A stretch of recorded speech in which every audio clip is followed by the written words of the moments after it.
So folks, let's go over the most important stimulus news that you want to know. Be sure to stay until the end of the video, folks. Folks, you can see I just met with my team here and Secretary Mayorkas, Homeland Security, and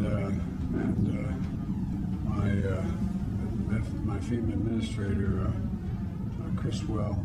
They were on the ground in Kentucky yesterday, and I asked for a detailed briefing of what they were able to see, what they found. And they shared with me what they learned, and we discussed how we can do more, especially so many of the people who are facing immense loss.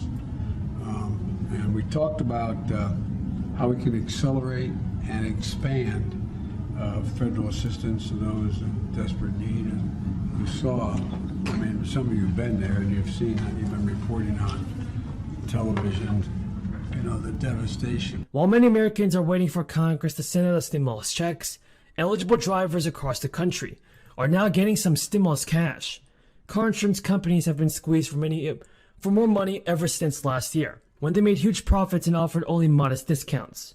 Now a new wave of $400 refunds is coming to some drivers, after a group of insurers were accused of hoarding billions of dollars in surplus cash. So, in the state of Michigan, the governor has written a letter in that billions of dollars in surplus funds should not be held by insurers to invest for their own profit. To one meteorologist, the worst case scenario for destruction, and it came during the Christmas season. Families are supposed to be gathering soon for rest, relaxation, and reunion. Now so many Kentuckians are facing exactly the opposite. The whole country is becoming acquainted with Mayfield, Kentucky, likely our hardest hit city. Mayfield is a town of 10,000 in the Jackson Purchase. It's been known for the beautiful Greek Revival facade of the Mayfield First United Methodist Church. Now First United is completely gone, and the town is literally leveled to the ground. Mayfield's candle factory was operating in full swing this weekend to keep up with the Christmas demand. It was once a mainstay of the community, employing hundreds. On Friday night, the factory was turned into a scene of absolute horror. Many of the employees who were working that evening are feared dead. Rescue operations are ongoing. At least 40 employees were rescued initially. One was saved after being trapped under 5 feet of rubble for hours. The devastation there is absolute. The tornado was so powerful that it ripped 27 train cars off their tracks in Arlington and scattered them across a field. A family photograph that was picked up by the storm in Dawson Springs, Kentucky, was carried nearly 130 miles by the wind and discovered over in Indiana. All across western Kentucky, residents spent their Saturday and Sunday clearing debris and collecting clothes and possessions that had been scattered. Families were left to inspect the cinder blocks where their houses once stood. The cheery lights of Christmas time have been replaced by absolute destruction. Kentucky has been devastated. So while the refund is welcome relief, it's only a one-time deal, meaning Michigan drivers and across the country will also need to look elsewhere for some more stimulus payments. Yahoo Finance reported that insurance providers voluntarily gave out more than $15 billion in refunds last year, but many critics are not satisfied. A state analysis found that insurers returned an average of 9% of auto premiums. Now Joe Manchin is still holding out on reforming the filibuster.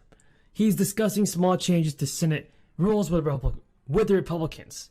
And members of the GOP have told The Hill that Manchin had reached out to them to float potential ideas, with an eye toward making it easier to get votes and bills to the floor.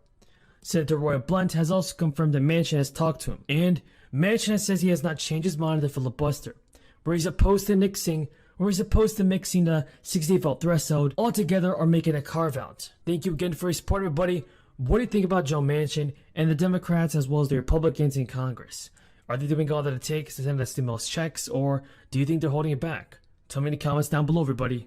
Over the course of the week, we expect to hold a number of votes to confirm more of President Biden's nominees to serve lifetime appointments to the federal bench.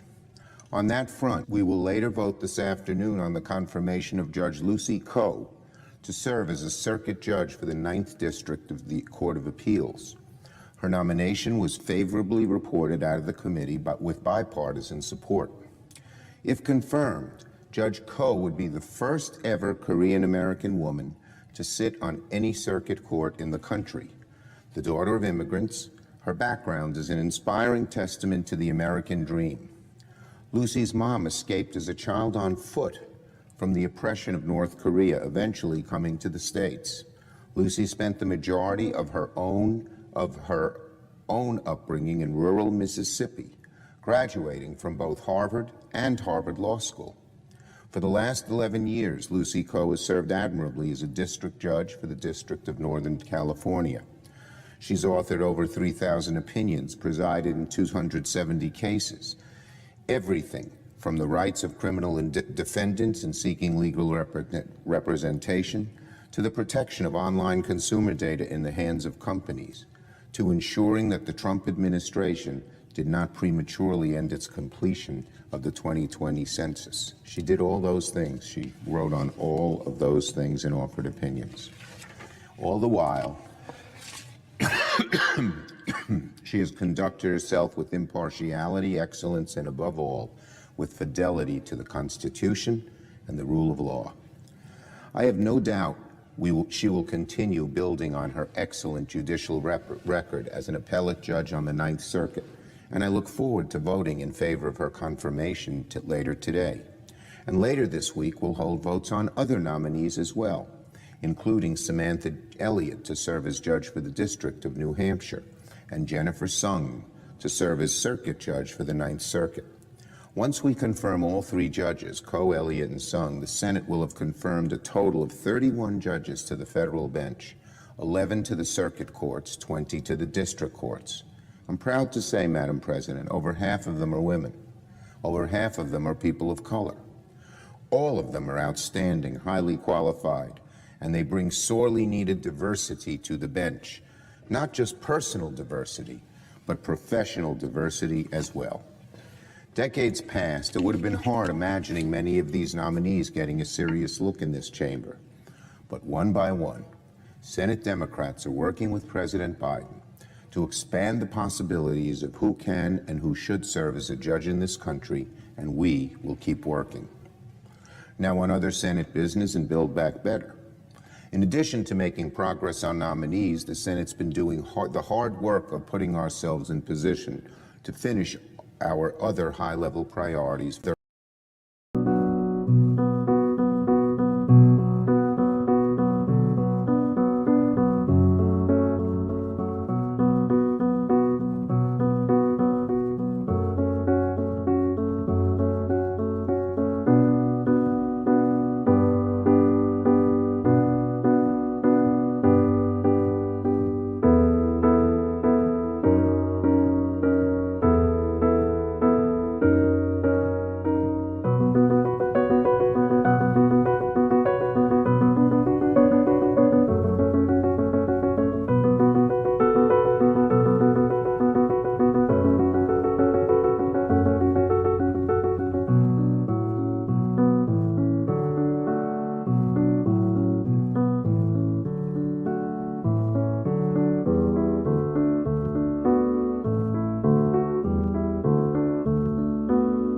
So folks, let's go over the most important stimulus news that you want to know. Be sure to stay until the end of the video, folks. Folks, you can see I just met with my team here, and Secretary Mayorkas, Homeland Security, and